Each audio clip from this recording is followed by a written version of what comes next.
13.5 cubic kilometre ഭൂഗർഭജലം ഉണ്ടാകാൻ കാരണം ഈ പശ്ചിമഘട്ടത്തിന്റെ ശക്തമായ സാന്നിധ്യം കൊണ്ട് മാത്രമാണ്. ഈ ജലശേഖരത്തെ സംബന്ധിച്ച് നാസ പോലെയുള്ള അമേരിക്കൻ ബഹിരാകാശ ഏജൻസികൾ നടത്തിയ സാറ്റലൈറ്റ് സർവേ നടത്തിയതിന്റെ അടിസ്ഥാനത്തിലാണ് കൊക്കക്കോളയും പെപ്സിക്കോളയും അടക്കമുള്ള കോർപ്പറേറ്റ് കുത്തക കമ്പനികൾ പാലക്കാട് ജില്ലയിൽ വന്ന് വെള്ളം ഊറ്റി ഇവിടെ മരുഭൂമിയാക്കി മാറ്റി അവർ സ്ഥലം വിട്ടത്. ഈ കമ്പനി വരുന്നതിന് മുമ്പ് എന്ന് പറഞ്ഞു, ഇവിടെ ഈ പറയുന്ന ജീവിക്കാൻ പറ്റാത്ത തരത്തില് കുടിവെള്ളവും കൃഷിവെള്ളവും അതുപോലെ തന്നെ വളർത്തുമൃഗങ്ങൾക്കുള്ള വെള്ളവും കുളിക്കാനുള്ള വെള്ളവും ഒന്നും ഇല്ലാത്ത ഒരു അവസ്ഥയിലേക്ക് നമ്മുടെ നാടിനെ ഈ കൊക്കക്കോളയും പെപ്സിക്കോളയും തള്ളിവിടുമെന്ന് 20 വർഷങ്ങൾക്ക് മുൻപ് തന്നെ കേരളത്തിലെ പരിസ്ഥിതി പ്രവർത്തകരും പ്രതിരോധ പ്രവർത്തകരും സാമൂഹ്യ പ്രവർത്തകരും ഉറക്കെ വിളിച്ചു പറഞ്ഞുവെങ്കിലും ഇതൊന്നും ചെവിക്കൊള്ളാൻ ഇവിടുത്തെ രാഷ്ട്രീയ പാർട്ടികൾ ആരും തയ്യാറായില്ല. ഈ കമ്പനി വന്ന് കാശിമടയിൽ ഈ കമ്പനി വന്ന് 4-5 വർഷങ്ങൾക്ക് ശേഷം പ്രദേശവാസികൾ ഇതിനെതിരെ, ഈ ജലചൂഷണത്തിനെതിരെ, ജല ദൗർലഭ്യത്തിനെതിരെ, ജലമലിനീകരണത്തിനെതിരെ, അന്തരീക്ഷ മലിനീകരണത്തിനെതിരെ അവിടെ ശക്തമായ സമര പരിപാടികൾ തുടങ്ങി വൻ ജനകീയ മുന്നേറ്റം ഉണ്ടായപ്പോൾ മാത്രമാണ് പല രാഷ്ട്രീയ പാർട്ടികളും ആ സമരത്തിന് പിന്തുണയുമായി രംഗത്ത് വന്നത്. വികസിത രാജ്യങ്ങളെയും ഇന്ത്യയെ പോലെയുള്ള തേർഡ് വേൾഡ് കൺട്രീസ്, 3-ാം ലോക രാജ്യങ്ങളെയും ഒക്കെ തന്നെ നിയന്ത്രിക്കുന്നത് എന്താ? നിയന്ത്രിക്കുന്നതെന്ന് വെച്ചാൽ ഈ പൊതുവായിട്ടുള്ള നയങ്ങളും സാമ്പത്തിക നയങ്ങളും പ്രത്യേക നയങ്ങളും ഒക്കെ തന്നെ രൂപീകരിക്കുന്നതൊക്കെ തന്നെ പ്രകൃതി വിഭവ കൊള്ള നടത്തുന്ന കോർപ്പറേറ്റ് കുത്തക കമ്പനികളാണ്. ഈ കോർപ്പറേറ്റ് കുത്തക കമ്പനികൾ ഉണ്ടാക്കുന്ന നയപരിപാടികള് അത് ജനാധിപത്യം എല്ലാത്തിനും സമരം ചെയ്യണം. നെല്ലെടുത്ത് ഒരു കൊയ്ത് കഴിഞ്ഞു വെച്ചാൽ 6 മാസം കഴിയും നെല്ലെടുക്കാൻ. പൈസ കിട്ടണി വീണ്ടും 6 മാസം കഴിയും. അങ്ങനെ കാലതാമസം കൊണ്ട് കടം കൊണ്ട് പൊറുതിമുട്ടി ശരിക്കും പറഞ്ഞാൽ ഒരു മരണക്കരങ്ങൾ ഓടിക്കുന്ന ഒരു ഇതാണ് കർഷകൻ കൃഷി എടുക്കുന്നത്. ഇത്തരം പ്രതിസന്ധിയിൽ നിന്ന് പ്രതിസന്ധിയിലേക്ക് പോകുന്ന ഒരു കാലഘട്ടമാണ് നമ്മൾ ഇരിക്കുന്നത്. കർഷകനെ സംബന്ധിച്ചോളം കടം കൊണ്ട് പൊറുതിമുട്ടി ജീവിക്കണോ ആത്മഹത്യ ചെയ്യണോ എന്ന തരത്തിലേക്കാണ് ചിന്തിക്കൊണ്ടിരിക്കുന്നത്. ഞാൻ പലവണയും കർഷകരോട് പറയുന്നത്, നമ്മൾക്ക് ആത്മഹത്യയല്ല ചെയ്യേണ്ടത്, നമ്മളെ ഈ രീതിയിൽ ആത്മഹത്യ ചെയ്യുന്ന തരത്തിലേക്കാകുന്ന ആളുകൾക്കെതിരെ കലാപകാരികളാകണം, അവർക്കെതിരെ നമ്മൾ പൊരുതാൻ തയ്യാറാകണമെന്നാണ് ഞാൻ എല്ലാ കർഷകരോടും പറയുന്നത്. എലപ്പുള്ളിയിൽ മാത്രമല്ല, പാലക്കാടും കേരളത്തിലും ഇന്ത്യയിലെ വിവിധ സംസ്ഥാനങ്ങളിലുമൊക്കെ ആ പ്രദേശത്തെ ജനങ്ങളുടെ പ്രകൃതി വിഭവങ്ങൾ കൊള്ളയടിക്കുന്നതിനുള്ള നിരന്തരമായ ശ്രമമാണ് കോർപ്പറേറ്റ് കുത്തകകൾ ചെയ്തുകൊണ്ടിരിക്കുന്നതെന്നുള്ളത് നമുക്ക് കഴിഞ്ഞ കുറെ കാലങ്ങളിൽ നമ്മുടെ നാട്ടിലെ വികസനത്തിന്റെ പേരിൽ നടക്കുന്ന കോലാഹലങ്ങൾ കാണുമ്പോൾ നമുക്കറിയാൻ പറ്റും. എന്തുകൊണ്ടാണ് ഏറ്റവും പാവപ്പെട്ട മനുഷ്യർ വരെ ആശ്രയിക്കുന്ന ജലം പോലുള്ള വിഭവങ്ങളെ കേന്ദ്രീകരിച്ചുകൊണ്ട് ഇവിടെ വികസന പദ്ധതികൾ വരുന്നത് എന്ന് നമ്മൾ ആലോചിക്കേണ്ടതുണ്ട്. ഒന്നുകൂടി എടുത്തു പറഞ്ഞാൽ, കഴിഞ്ഞ 25 വർഷക്കാലമായി കേരളത്തിൽ നടന്നു വരുന്ന ജനകീയാസൂത്രണ പ്രസ്ഥാനത്തിന്റെ വക്താക്കൾ പോലും എന്തുകൊണ്ട് ജനകീയാസൂത്രണം എന്ന് പറഞ്ഞ് കേരളത്തിലെ ഓരോ കുടുംബങ്ങളിലും ഈ സന്ദേശം എത്തിക്കാൻ ശ്രമിക്കുന്ന കേരളത്തിൽ പോലും എന്തുകൊണ്ട് ഇങ്ങനെ നടക്കുന്നു എന്ന് ചോദിച്ചാൽ, എലപ്പുള്ളിക്കാർക്ക് അറിയാവുന്ന ഒരു നാടൻ ഭാഷയുണ്ട്, ഊർക്ക് താണ്ട ഉപദേശം എന്ന് പറയും. അത് നാട്ടുകാരോട് പറയാനുള്ള കാര്യമാണ്. ഞങ്ങൾ എന്തും ചെയ്യും. വേറൊരു കാര്യം കൂടെ പറയും, ആശാൻ അടുപ്പിലും തുറന്നു. അതുപോലുള്ള ഒരു കാര്യമാണ് നമ്മുടെ നാട്ടിൽ വരുന്നത്. നമ്മളിവിടെ എലപ്പുള്ളിയിലുള്ള ആളുകൾക്കും ഇവിടെ ഈ പൊതുയോഗത്തിന് എത്തിയിട്ടുള്ള ആളുകൾക്കൊക്കെ അറിയാം, എലപ്പുള്ളിയിലെ ഏറ്റവും പേരുകേട്ട ഒരു പ്രദേശമാണ് രാമശ്ശേരി. രാമശ്ശേരിയുടെ തൊട്ടടുത്താണ് മണ്ണുകാട്. മണ്ണുകാടാണ് ഈ കമ്പനി വരുന്നത്. രാമശ്ശേരി പേര് കേട്ടത് 100-ൽ പരം രാജ്യങ്ങളിൽ നിന്ന് രാമശ്ശേരി ഇഡ്ഡലി കഴിക്കാനും അത് ഉൽപ്പാദിപ്പിക്കുന്നത് കാണാനും ആളുകൾ വന്നതുകൊണ്ടാണ്. ഞാൻ ചോദിക്കട്ടെ, 250 പേർക്ക് തൊഴിൽ നൽകാൻ വേണ്ടിയാണെങ്കിൽ, നമ്മുടെ നാട്ടിലെ പ്രാദേശിക സാമ്പത്തിക വികസനം ലക്ഷ്യമാക്കിയുള്ള ഒരു പരിപാടിയാണെങ്കിൽ, എന്തുകൊണ്ട് രാമശ്ശേരി ഇഡ്ഡലി എന്ന് പറയുന്ന ലോകം ശ്രദ്ധിക്കുന്ന ഒരു ഉൽപ്പന്നത്തെ നല്ല ഒരു ബിസിനസ് ആക്കി മാറ്റാൻ, ഏറ്റവും നല്ല ക്വാളിറ്റിയുള്ള ഒരു ഭക്ഷ്യോൽപ്പന്നം ജനങ്ങളിലേക്ക് എത്തിക്കാൻ വേണ്ടിയുള്ള ഒരു പ്രവർത്തനമായിക്കൂടാ? ഇപ്പോ കേരളത്തിൽ ഈ രാമശ്ശേരി പ്രദേശത്തുള്ള 9 കുടുംബങ്ങൾ മാത്രമാണ് ആ ഇഡ്ഡലി ഉണ്ടാക്കുന്നത്. നമുക്കൊക്കെ അറിയാം, അവിടെ അവധി ദിവസങ്ങളിൽ അവിടെ പോയാൽ വലിയ തിരക്കാണ്. എന്തുകൊണ്ടാണ്? നമുക്ക് ആളുകൾക്ക് ആവശ്യമുള്ള ഈ ഭക്ഷ്യോൽപ്പന്നം അല്ലെങ്കിൽ ഈ ഭക്ഷണ സാധനം ഉൽപ്പാദിപ്പിച്ചു കൊടുക്കാൻ നമുക്ക് വേറെ ആളുകളില്ല. ധാരാളം ഡിമാൻഡുള്ള ഒരു ഉൽപ്പന്നമാണ്. തീർച്ചയായിട്ടും ചോദിക്കും, എന്താ പറയാ, മദ്യത്തിന് ഡിമാൻഡ് ഇല്ലേ? മദ്യത്തിന് ഡിമാൻഡ് ഉള്ളത് കൊണ്ടാണ് ഞങ്ങളത് ഉൽപ്പാദിപ്പിക്കുന്നതെന്ന് പറയുന്ന ആളുകൾ എന്തുകൊണ്ട്, ജനകീയാസൂത്രണം പറയുന്ന ആളുകൾ എന്തുകൊണ്ട് ഈ പ്രദേശത്തിന്റെ ഉൽപ്പന്നത്തെ മാർക്കറ്റ് ചെയ്യാനും ആ ഉൽപ്പന്നത്തെ ഒരു തൊഴിൽ മേഖല വർദ്ധിപ്പിക്കുന്നതിന് വേണ്ടിയുള്ള ധാരാളം പേർക്ക് തൊഴിൽ നൽകുന്ന ഒരു കാര്യമായിട്ട് എന്തുകൊണ്ട് വികസിപ്പിക്കുന്നില്ല? നമ്മളിവിടെ ഇന്ന് നമ്മൾ സംസാരിച്ചു നിൽക്കുന്ന ഇതിന് തൊട്ടടുത്ത് നമ്മുടെ പഞ്ചായത്ത് ഓഫീസിന് തൊട്ടു മുമ്പിൽ നെയ്ത്തു ഗ്രാമത്തിന്റെ 1-ാം തരം കൈത്തറി ഉൽപ്പന്നങ്ങൾ ഇവിടെ കൊടുക്കുന്നുണ്ട്. ഇന്ന് 650ഓളം തറികൾ ഉണ്ടായിരുന്ന തേനാരി നെയ്ത്ത് ഗ്രാമത്തിൽ നിന്നും ഭൂരിപക്ഷം ആളുകളും കുടിയൊഴിഞ്ഞു പോവുകയും 100 തറികൾക്കുള്ളിൽ ആണ് ഇപ്പോ നെയ്ത്ത് ഗ്രാമത്തിലുള്ളത്. എന്തുകൊണ്ടാണ് ഈ പ്രാദേശിക സാമ്പത്തിക വികസനം കൈകാര്യം ചെയ്യുന്ന അത് പറയുന്ന ആളുകൾ അത്തരം ഒരു കുടിൽ വ്യവസായത്തെ, ഗ്രാമ വ്യവസായത്തെ പ്രോത്സാഹിപ്പിക്കുന്നതിനുള്ള പദ്ധതികൾ ഇവിടെ ചെയ്യാത്തത്? അത് നമുക്കെല്ലാവർക്കും അറിയുന്നത് പോലെ കേന്ദ്രീകൃതമായ ഒരു വ്യവസായ സംവിധാനത്തിന്റെ പിന്നിലാണ് ഈ പറയുന്ന ആളുകളൊക്കെ.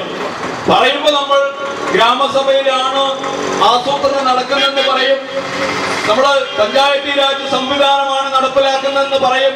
ആളുകളെ പൊട്ടന്മാരാക്കുന്ന ഒരു കാര്യമാണ് നടന്നുകൊണ്ടിരിക്കുന്നത് എന്നുള്ളത് നമ്മൾ മനസ്സിലാക്കും. അപ്പൊ നമ്മൾ കഴിഞ്ഞ ദിവസങ്ങളിൽ വെള്ളം ഒരു പ്രധാന കാര്യമായി ചർച്ച ചെയ്തു വരിക. എലപ്പുള്ളി പഞ്ചായത്തിന് കുറച്ച് ദിവസങ്ങൾക്ക് മുമ്പ് ഇന്ത്യ രാജ്യത്ത് ഏറ്റവും നല്ല രീതിയിൽ ജലസംരക്ഷണ പ്രവർത്തനം നടത്തുന്നതിനുള്ള ദേശീയ അവാർഡ് ലഭിച്ചു. പഞ്ചായത്ത് പ്രസിഡന്റും സംഘമൊക്കെ പോയി ഡൽഹിയിൽ പോയി അവാർഡ് വാങ്ങിച്ചുകൊണ്ട് വന്നു. അതേ പഞ്ചായത്തിലാണ് ഒരു വർഷം കുടിവെള്ളം വിതരണം ചെയ്യുന്നതിന് വേണ്ടി 12 ലക്ഷം രൂപ ചെലവാക്കി. ടാങ്കർ ലോറിയിൽ കുടിവെള്ളം വിതരണം ചെയ്യാം. എന്താ കാര്യം? നിലവിലുള്ള കുഴൽ കിണർ ഉപയോഗിച്ചുകൊണ്ടുള്ള പ്രാദേശിക കുടിവെള്ള പദ്ധതികൾ വേനൽക്കാലമാകുമ്പോൾ പരാജയപ്പെടുകയാണ്.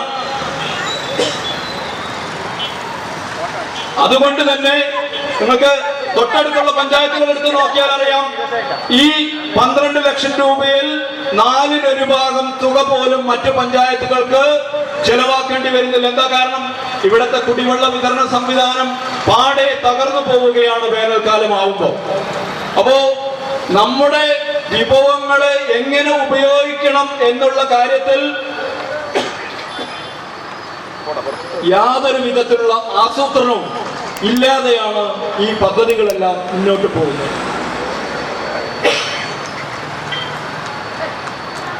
നമ്മളിവിടെ എന്തുകൊണ്ടാണ് ഈ പൊതുയോഗം? എനിക്ക് മുമ്പ് സംസാരിച്ച ആളുകൾ പറഞ്ഞു, നമുക്കിവിടെ മദ്യ കമ്പനി അല്ല വേണ്ടത്. പിന്നെന്ത് കമ്പനിയാണ് വേണ്ടത്? ഏറ്റവും കൂടുതൽ നെല്ലുൽപാദിപ്പിക്കുന്ന നെൽകർഷകരുള്ള പ്രദേശമാണ് എലപ്പുള്ളി. സാധാരണ രീതിയിൽ കൃഷി ചെയ്യുന്ന ആളുകളല്ല, വളരെ കൃത്യതയോടുകൂടി ഇടപെട്ടുകൊണ്ട് പലതരത്തിലുള്ള അവാർഡുകൾ വാങ്ങിക്കൂട്ടിയ, വളരെ കൃത്യതയോടുകൂടി കൃഷിയിൽ ഇടപെടുന്ന ഒരു പ്രധാന ഉപജീവന മാർഗമായി സ്വീകരിച്ചിട്ടുള്ള കർഷകർ ഏറ്റവും കൂടുതലുള്ള ഒരു പഞ്ചായത്താണ് എലപ്പുള്ളി. ആ എലപ്പുള്ളി പഞ്ചായത്തിൽ ഏറ്റവും കൂടുതൽ നെല്ലുൽപാദിപ്പിക്കുമ്പോൾ ഈ നെല്ലിനെ മൂല്യവർദ്ധിത ഉൽപ്പന്നമാക്കി വിപണനം ചെയ്യുന്നതിനുള്ള കമ്പനി എന്തുകൊണ്ടാണ് തുടങ്ങാത്തത്? അത്തരം ബദൽ സംവിധാനങ്ങൾ ആളുകൾക്ക് തൊഴിൽ നൽകുന്നതിനുള്ള, ഇവിടെ ആയിരക്കണക്കിന് കർഷകരുള്ള, 2000-ഓളം കർഷകരുള്ള, 10,000-ഓളം കർഷക തൊഴിലാളികൾ ഈ മേഖലയിൽ ഉപജീവനം നടത്തിപ്പോകുന്ന ഒരു മേഖലയെ പൂർണ്ണമായും തകർത്തുകൊണ്ടാണ് ഇവിടെ വരാൻ പോകുന്ന മദ്യ കമ്പനിയുടെ പ്രവർത്തനം ഇവിടെ ഉണ്ടാവുക.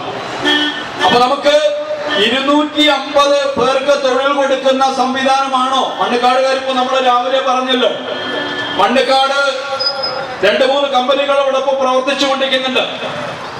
180-ഓളം തൊഴിലാളികൾ പ്രവർത്തിക്കുന്ന ആ ഒരു കമ്പനിയിൽ 7 പേരാണ് എലപ്പുള്ളി പഞ്ചായത്തിലുള്ള ആൾക്കാരുള്ളൂ. ബാക്കി 143 പേരും ഹിന്ദിക്കാരാണ് വർക്ക് ചെയ്യുന്നത്. ഇവിടെ നമ്മൾ എന്താ കേൾക്കുന്നത്? 20,000 ആളുകൾക്ക് പ്രത്യക്ഷത്തിലും പരോക്ഷമായും തൊഴിൽ നൽകുന്ന സ്ഥാപനമാണ് വരുന്നത് എന്നാണ് പറയുന്നത്. ഈ നമ്മുടെ കുംഭമേളയിൽ പോലും 24 ഏക്കർ സ്ഥലത്ത് 20,000 ആളുകൾക്ക് പ്രവേശിക്കാൻ കഴിയുമെന്ന് എനിക്കറിയാം. അപ്പോ ആളുകളെ തെറ്റിദ്ധരിപ്പിച്ച് ആളുകളെ മിസ്ഗൈഡ് ചെയ്യുന്ന ഒരു രീതിയിലേക്കാണ് നമ്മൾ പോയിക്കൊണ്ടിരിക്കുന്നത് എന്ന കാര്യം നമ്മൾ മനസ്സിലാക്കാൻ ശ്രമിക്കേണ്ടതുണ്ട്. നമുക്ക് കഴിഞ്ഞ കാലങ്ങളിൽ ഈ 25 വർഷമായി നമ്മളിവിടെ തൊഴിലുറപ്പ് പദ്ധതി നടക്കുന്ന ഒരു പഞ്ചായത്താണ്.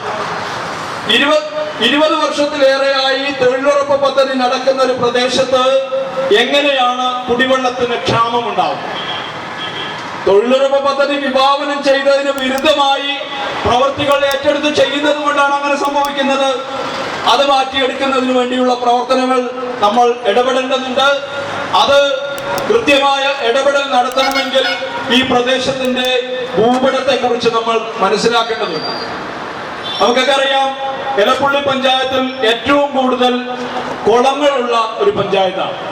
519 കുളങ്ങളുള്ള പഞ്ചായത്താണ് എലപ്പുള്ളി. 11 വാട്ടർ ഷെഡുള്ള ഒരു പഞ്ചായത്താണ്. ഭാരതപ്പുഴയുടെ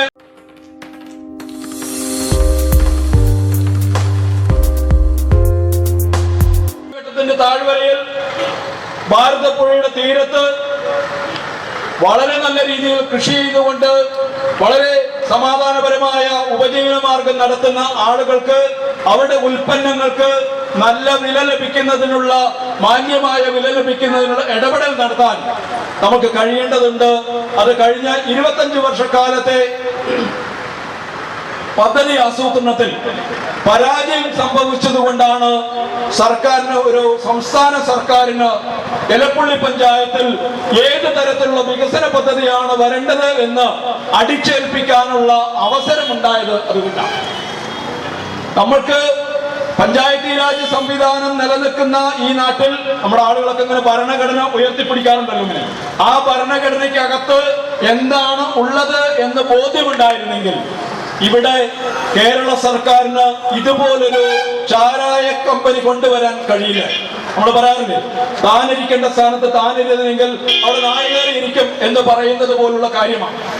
നമ്മുടെ പഞ്ചായത്തിന്റെ പ്രവർത്തനം, നമ്മുടെ ഗ്രാമസഭയുടെ പ്രവർത്തനം പ്രാദേശിക സാമ്പത്തിക വികസനത്തെ അടിസ്ഥാനമാക്കിയാണ് നടക്കുന്നതെങ്കിൽ പഞ്ചായത്തി രാജ് നിയമത്തിന്റെ സംവിധാനങ്ങൾ, ഭരണഘടനാപരമായ മാൻഡേറ്ററി ആയിട്ടുള്ള കാര്യങ്ങൾ നമ്മൾ നിയമവിധേയമായി പ്രവർത്തിച്ചു പോയിരുന്നുവെങ്കിൽ ഒരിക്കലും കേരള സർക്കാരിന് ഇങ്ങനെയൊരു പദ്ധതി ഇവിടെ അടിച്ചേൽപ്പിക്കാൻ കഴിയില്ല. ഇപ്പോഴും ഗ്രാമസഭ എന്ന് പറഞ്ഞാൽ ആട്, മാട്, കോഴി വിതരണം ചെയ്യുന്ന ഒരു സ്ഥലമായിട്ട് അതപ്പതിപ്പിക്കുന്നതിനുള്ള ഒരു ഉത്തരവാദിത്വം ഇതുവരെ അത് കൈകാര്യം ചെയ്തിരുന്ന ആളുകൾ ഏറ്റെടുക്കണം. എന്റെ ഒരു അഭിപ്രായം, ഇവിടെ നടക്കുന്ന ബ്രൂവറി വിരുദ്ധ സമരം എലപ്പുള്ളിക്കാർക്ക് വീട് കിട്ടിയ അവസരമായിട്ട് ഉപയോഗിക്കണം എന്നാണ് ഞാൻ പറയുന്നത്. അത് പ്രാദേശിക ഭരണകൂടങ്ങളും രാഷ്ട്രീയ പ്രവർത്തകരുമൊക്കെ ജനങ്ങളോട് അക്കൗണ്ടബിൾ ആവുന്ന ഒരു പ്രവർത്തന പദ്ധതിക്ക് നമുക്ക് നേതൃത്വം കൊടുക്കാൻ കഴിയണം. നമ്മളിന്ന് ജനപ്രതിനിധികളായിട്ട് തെരഞ്ഞെടുക്കപ്പെട്ട് പഞ്ചായത്തിൽ പോയാലും നിയമസഭയിൽ പോയാലും ലോകസഭയിൽ പോയാലും ഒക്കെ തന്നിഷ്ടത്തിന് പ്രവർത്തിക്കുന്ന ഒരു രീതി നിലനിൽക്കുന്നത് കൊണ്ടാണ് നമ്മുടെ ജനാധിപത്യം ഇത്രയും വൃത്തികെട്ട രീതിയിലേക്ക് അധപ്പതിച്ചു പോകുന്നത്. അങ്ങനെ ഒരു ജനാധിപത്യ രാജ്യത്തിൽ ഒരു പൗരന്റെ അധികാരങ്ങൾ ഉപയോഗിച്ച് അന്തസ്സോടെ ജീവിക്കാനുള്ള ഒരു അവസരം ഒരുക്കുന്ന ഒരു പ്രവർത്തനമായിട്ട് കൂടി ഈ സമര പ്രവർത്തനത്തെ ഉയർത്തേണ്ടതുണ്ട് എന്നുള്ള അഭിപ്രായമാണ് എനിക്ക് പ്രത്യേകം എടുത്തു പറയാനുള്ളത്. നമ്മുടെ സർക്കാരുകൾ നമ്മുടെ വിഭവങ്ങൾ, നമ്മുടെ ജനങ്ങൾക്ക് അവകാശപ്പെട്ട വിഭവങ്ങളെ, അത് നമ്മുടെ കൃഷിഭൂമിയാണെങ്കിലും വെള്ളമാണെങ്കിലും ഒക്കെ എവിടെയോ നിന്ന് വരുന്ന കോർപ്പറേറ്റുകൾക്ക് വില പറഞ്ഞ് ഒത്താശ ചെയ്തു കൊടുക്കുന്ന ഒരു രീതിയിലേക്ക് കടന്നു പോകുന്നത് നമുക്ക് ഉത്തരവാദിത്വത്തോടുകൂടി പ്രവർത്തിക്കാൻ കഴിയാത്തത് കൊണ്ടാണ് എന്ന് നമ്മൾ തിരിച്ചറിയേണ്ടതുണ്ട്. അത് പഞ്ചായത്ത് ഓഫീസിലിരിക്കുന്ന ഉദ്യോഗസ്ഥന്മാർക്കും അവിടുത്തെ മെമ്പർമാർക്കും പ്രസിഡന്റിനും മാത്രമല്ല, ലോകസഭയിലെ ഒരംഗം, നിയമസഭയിലെ ഒരംഗം എങ്ങനെയാണോ അധികാരത്തോടുകൂടി പ്രിവിലേജോടുകൂടി അവിടെ ഇരുന്ന് കാര്യങ്ങൾ തീരുമാനിക്കുന്നത്, അതേ പ്രിവിലേജോടുകൂടി ഗ്രാമസഭയിലിരുന്ന് തീരുമാനങ്ങൾ എടുക്കാനുള്ള ഒരു പൗരന്റെ അവകാശത്തെ, അധികാരത്തെ നമ്മൾ ഉപയോഗിക്കാത്തത് കൊണ്ടാണ് ജനാധികാരം എന്ന് പറയുന്ന ഒരു സംവിധാനത്തെ ഒരു ജനാധിപത്യ രാഷ്ട്രത്തിൽ നമുക്ക് ഉയർത്തിപ്പിടിക്കാൻ കഴിയാതെ പോയിട്ടുള്ളത്. അതുകൊണ്ട് ജനപ്രതിനിധികളാണ് എന്ന് ഇവരെ ഓർമ്മപ്പെടുത്തുന്ന രീതിയിൽ ഒരു പൗരന്റെ അധികാരത്തെ ഉപയോഗിക്കാനുള്ള ഉത്തമ ബോധ്യത്തോടുകൂടി നമ്മൾ പ്രവർത്തിക്കേണ്ടതുണ്ട്. ഈ പ്രദേശത്തെ കർഷകരെയും നാട്ടുകാരെയും അത്തരത്തിൽ ഉയർത്തേണ്ടതുണ്ട് എന്നുള്ള ഒരു പ്രത്യേക ചുമതല കൂടി സമരപ്രവർത്തകർ ഏറ്റെടുക്കണം എന്നുള്ള അഭിപ്രായം ഞാനിവിടെ സൂചിപ്പിക്കുകയാണ്. ഞാൻ ഇങ്ങോട്ട് വരുന്ന സമയത്ത് ഒരു പുസ്തകം വായിച്ചുകൊണ്ടിരിക്കുകയായിരുന്നു. ഇന്ത്യൻ സ്വാതന്ത്ര്യ സമരത്തിലേക്ക് മഹാത്മാഗാന്ധി കടന്നു വന്ന ശേഷമുള്ള ഏറ്റവും പ്രധാനപ്പെട്ട ഒരു സമരമായിരുന്നു ചമ്പാരൻ സത്യാഗ്രഹം.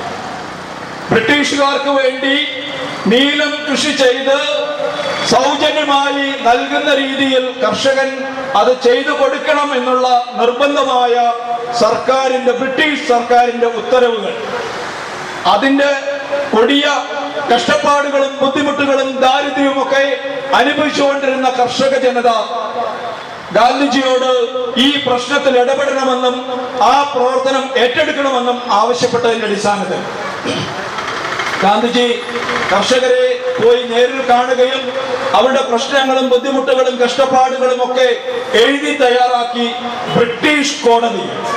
ബ്രിട്ടീഷുകാരന്റെ കോടതിയിൽ അത് അവതരിപ്പിക്കുകയും അതിന് അനുകൂലമായ തീരുമാനം ബ്രിട്ടീഷ് കോടതിയോട് ഉണ്ടാക്കിയെടുക്കുകയും ചെയ്യുന്ന ഒരു സാഹചര്യം ഉണ്ടായിരുന്നു. ഒരു പക്ഷേ ഇന്ത്യൻ സ്വാതന്ത്ര്യ സമരത്തിൽ ബ്രിട്ടീഷുകാരുടെ ആദ്യത്തെ കീഴടങ്ങൽ ചമ്പാരൻ സത്യാഗ്രഹത്തിന്റെ ഭാഗമായി ഗാന്ധിജിയോട് ഈ പ്രദേശം വിട്ടു പോകണമെന്ന് കൽപ്പിച്ച കോടതിക്ക് ഗാന്ധിജിയുടെ നേതൃത്വത്തിൽ കർഷകർ നൽകിയ ആ നിർദ്ദേശങ്ങൾ പരിഗണിക്കേണ്ടി വന്നു, അംഗീകരിക്കേണ്ടി വന്നു, ആ നിയമം മാറ്റി എഴുതേണ്ടി വന്നു എന്ന് പറയുന്ന ഒരു സാഹചര്യം ഇന്ത്യൻ സ്വാതന്ത്ര്യ സമരത്തിൽ അത്രയും ശക്തമായ ബ്രിട്ടന് നേരെ ഇത് സാധിക്കുമെങ്കിൽ സ്വതന്ത്ര ഇന്ത്യയിൽ ജനാധിപത്യ പ്രക്രിയ നടക്കുന്ന ഈ പ്രദേശത്ത്, പഞ്ചായത്തി രാജ് സംവിധാനം നിലനിൽക്കുന്ന ഈ പ്രദേശത്ത് ഇവിടുത്തെ കർഷകരും കർഷക തൊഴിലാളികളും മുന്നോട്ട് വെക്കുന്ന ഈ ആവശ്യം വിജയിപ്പിച്ചെടുക്കാൻ നമുക്ക് കഴിയുന്നില്ലെങ്കിൽ നമ്മളൊന്നും ഇവിടെ ജീവിക്കാൻ അർഹതയുള്ള ആളുകളല്ല എന്ന് നമ്മൾ മനസ്സിലാക്കണം. അതുകൊണ്ട് ജനപ്രതിനിധികളെയും ഉദ്യോഗസ്ഥരെയും ഇവിടെ നമ്മുടെ മേൽ അധികാരം അടിച്ചേൽപ്പിക്കുന്ന ആളുകളെയും ഒക്കെ ജനങ്ങളോട് അക്കൗണ്ടബിൾ ആക്കുന്ന ഒരു പ്രവർത്തന രീതിയിലേക്ക് നമ്മൾ മാറേണ്ടതുണ്ട് എന്ന് ഒരിക്കൽ കൂടി പറഞ്ഞുകൊണ്ട് ഈ പൊതുയോഗം ഇവിടെ സംഘടിപ്പിച്ച കർഷക സംഘടനകളുടെ നേതാക്കളെ ഒരിക്കൽ കൂടി അഭിനന്ദിച്ചുകൊണ്ട് ഈ പൊതുയോഗം ഇവിടെ ശ്രമിക്കുന്ന നാട്ടുകാരെ എല്ലാ അർത്ഥത്തിലും ഈ സമര പ്രവർത്തകരോടൊപ്പം അണിചേരണമെന്ന് അഭ്യർത്ഥിച്ചുകൊണ്ട് ഞാൻ എന്റെ വാക്കുകൾ നിർത്തുന്നു. ജയ് ഹിന്ദ്.